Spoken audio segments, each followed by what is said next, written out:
So on the bottom of the deck, we have here the Page of Water, which is about somebody new coming in. Could be romantic. The Page of Water tends to make a tangible offer of love. So in a lot of the decks, you see they're holding a cup, a chalice, and there's a fish coming out of it. And that's the idea, that they're offering you something real. It's not just kind of a pie in the sky idea, or that they're just playing and giving you a bunch of lip service. But this is somebody that wants to bring something in. So if you are single, this could be that offer of love.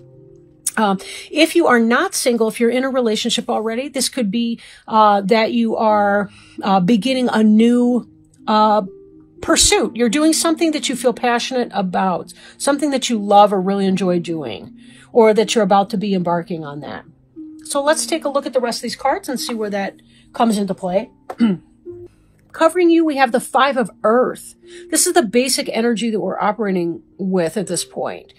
Some of you may be having some concerns about money, some difficulty, or I want to say uncertain self-employment. Let me just read these keynotes. The wisdom to accept help from others. Five of Earth.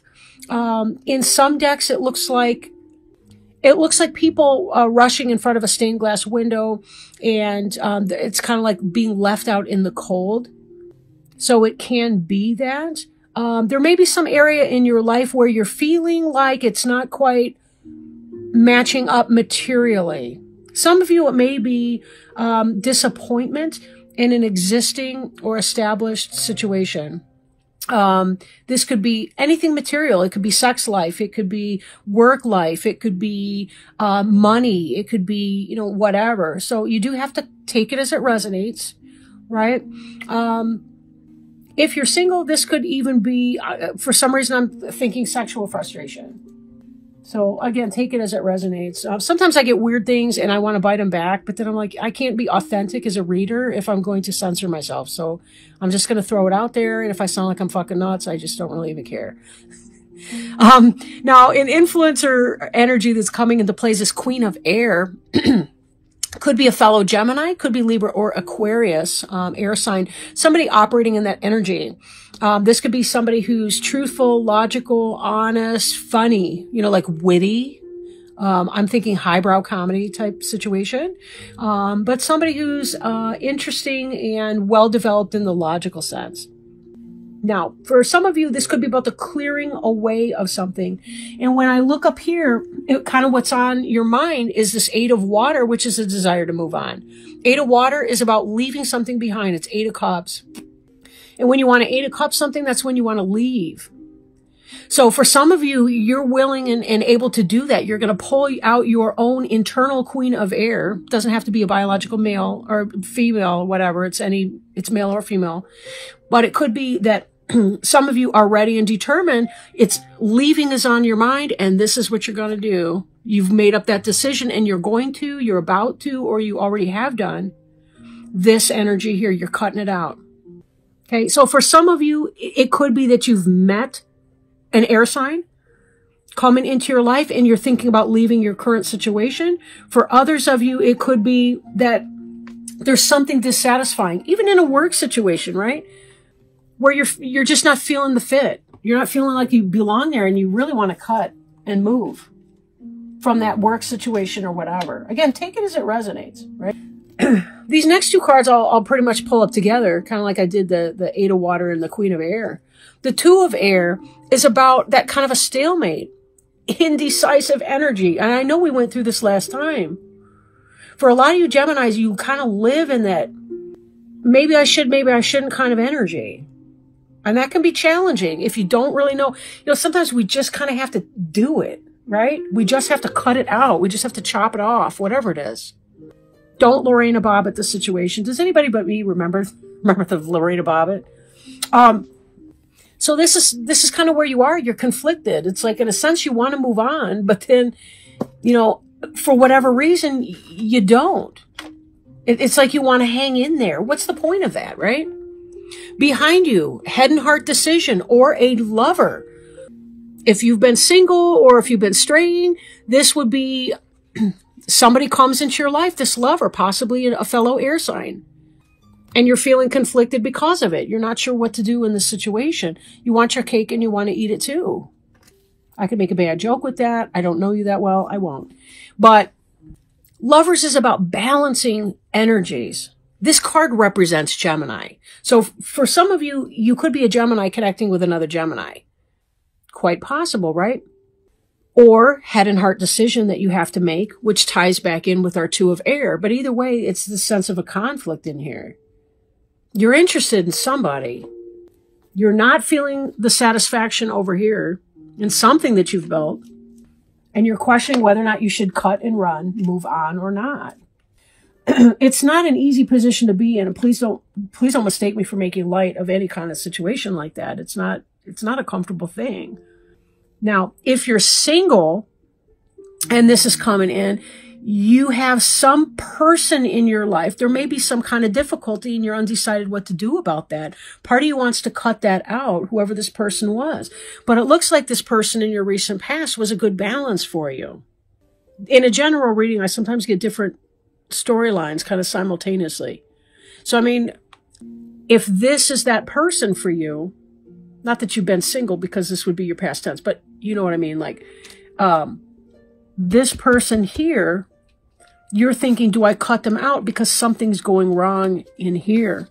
And a part of you does feel left out of that situation, or maybe you can't be fully yourself with it. You're feeling indecisive. What are you fearing?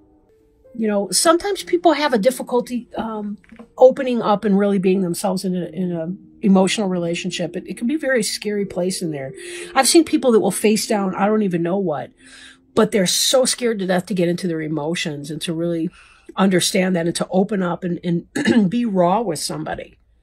This here, this is in the future, in the immediate future, really. But these are some plans that need revision, more going on that meets the eye, or poor timing. I see this as a carousel, like a bunch of carousel horses going around in circles. This is someplace that you've been before, but it's also about rumination. Like when your mind is going over and over and over some kind of ground because you're stuck in some indecision and you're not sure what to do here. You're just trying to go on, carry on, you know, this and that. Part of you wants to cut. Part of you just wants to like leave the situation. It's on your mind, but it doesn't seem to really go there, right? It doesn't seem to go there. That makes me question, what's the fear? 7 of air, 8 of air, 9 of air, 10 of air. Those are all anxiety and pain from other people, from yourself, from rumination, from creation of self-imposed prison, a mental prison. They're not easy cards to work through. But part of that is determining, what is this to you? Again, for some of you, this could be this lover that comes into your life. For others of you, it could be that you want to make this head and heart decision. Part of you wants to cut out whatever that is because you've got your eye on something else. There's a vision that you have for something that could be better. You want something to move forward. This horse is moving forward. It is not on that carousel that we saw here in the 7 of air. How do you talk yourself out of making change? How do you talk yourself into or out of things? These are rhetorical questions. These are get out a journal, get out your voice recorder on your phone, however you do it, and go through some of these. Ask yourself these tougher questions because you may learn a lot about your own process. Some of you, because Gemini is really smart typically, so some of you may need to step out of your thought process and lower it down, you know, about a foot or so from your brain into your heart. And don't think your heart's going to give you too many bum steers either, because a lot of times it's really in the balance that we find between those things. We do have, well, I don't want to get caught up in that per se, but our heart communicates to our brain as well as the other way around. In fact, our heart communicates more to our brain than our brain to our heart, which is interesting because you think the brain's in charge of everything. But no, we really need that. Our heart is a centerpiece between our lower chakras, right? The ones that have to do with manifestation, creation, building, material.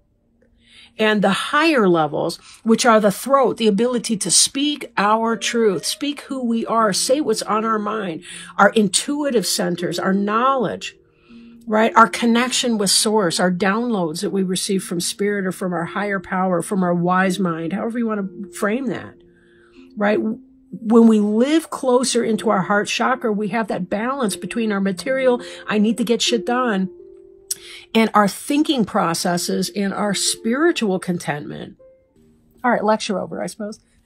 The card representing you is the Wheel card. The Wheel card, I'm looking at the 10 up at the top. The 1, 10 reduces to 1 in numerology. 1 is about self. It's about self-empowerment, self-care, self-love, self-respect. It's not about selfishness. It's about self-care, right? Self-respect.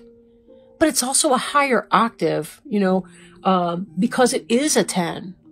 It's not the 1, it's the 10, so it's at a higher level.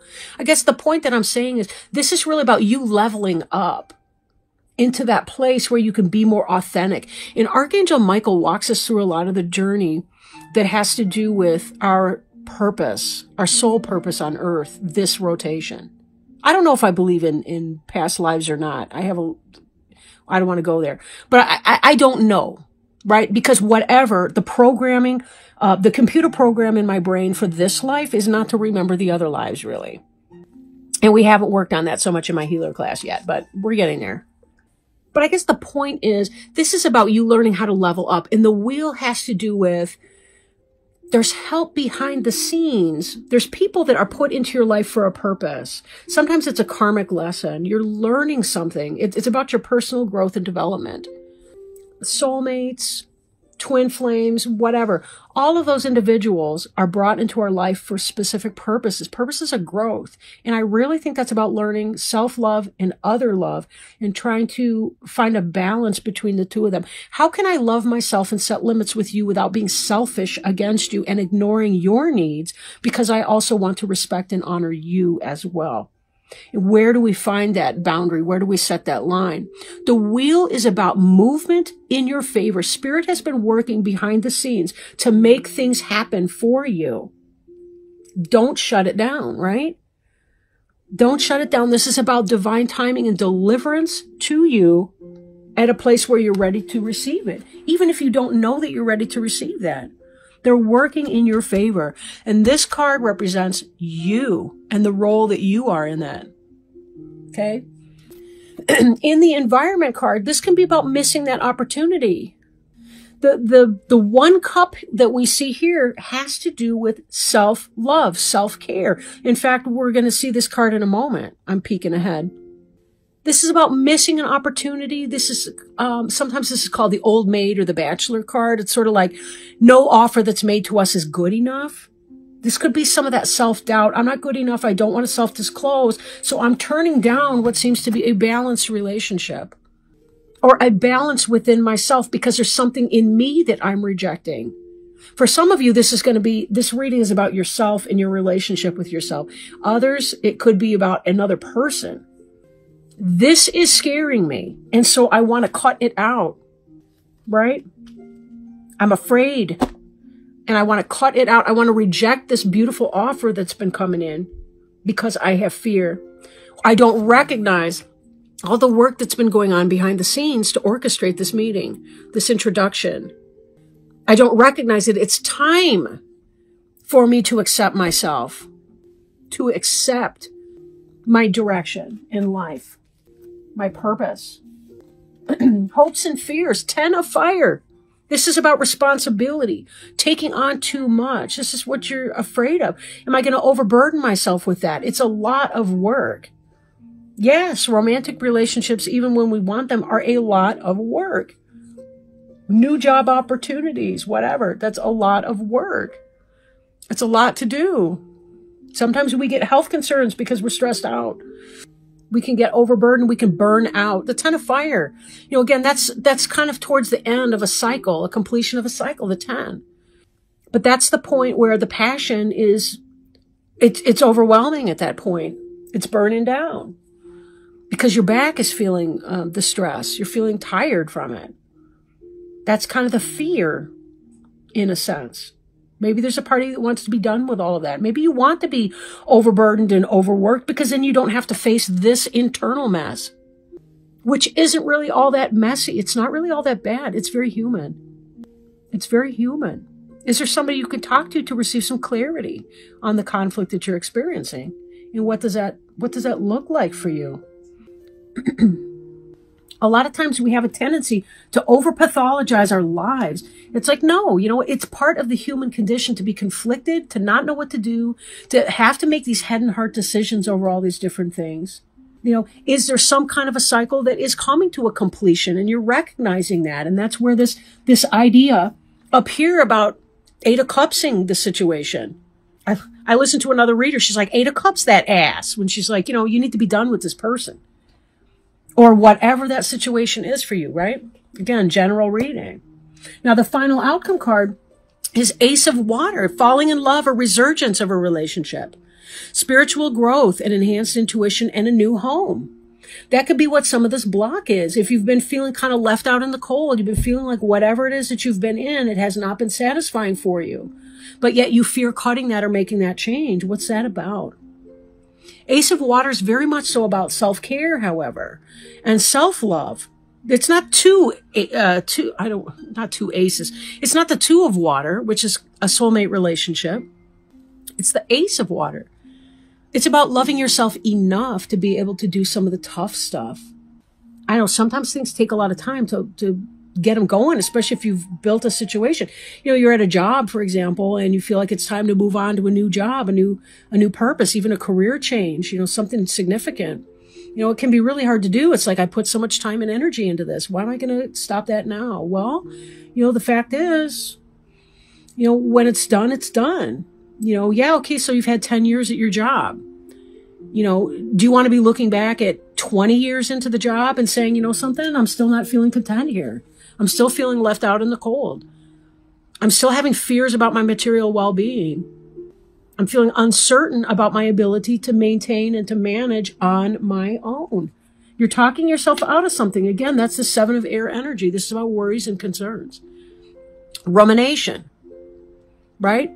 Sleepless nights, in a sense, going around in circles, going around mentally in the same damn circles over and over and over and over and over again. It's really scary. Sometimes we have to take that leap of faith, we just do. It's, there are good positive ways to set ourselves up for success, though. We can make slower transitions. We can set up a game plan, an exit plan, strategy, whatever you need to do. Talk it through with somebody who's sane and sensible. Could be a therapist, could be a best friend, could be whatever. All right. We had a jumper, so I'm going to go ahead and take this. All right. This card is Focus. And focus. Think about what you want, not what you don't want. Oh, this is already spot on, isn't it? I'm going to go ahead and pull it up. Not to be a shit, just, in your face with it. I'm not trying to be like that. I'm just, it's whatever. It's what I do. It's what I do. Think about what you want, not what you don't want. Guard your thoughts carefully because they create your experiences. Sometimes it seems that our thoughts choose us, but this is never the case. This card is so spot on. We always choose our thoughts every moment. Our thoughts always have an effect, and there are no neutral thoughts. 1/2 second before you hold a thought, you decide to hold it. So with practice, you can learn to monitor and alter your thoughts. This is the equivalent of putting your hands on the steering wheel of your life. Oh my gosh. The steering wheel of your life. Where the hell was I? Oh yeah. You may believe that your concentration abilities are impaired, yet the infallible mind of God is within your own mind. You can experience remarkable feats of concentration by affirming, I am now able to focus my mind at will. I hold only loving thoughts, and my angels act as my gatekeepers in establishing a steady stream of thoughts of love. Definitely, we should ask for help from the world around us. Ask for help and guidance from Spirit. They do answer your questions and your prayers, but you have to ask them, right? We have free will. We have free will. So do angels. So do spirit guides and helpers. So they don't want to interfere. They don't want to disrupt the flow of our unique experience. They respect that. So sometimes we do have to ask for that. And then be sure that you have quiet time, meditation moments. Look for signs, especially if you see something 2-3 times or more.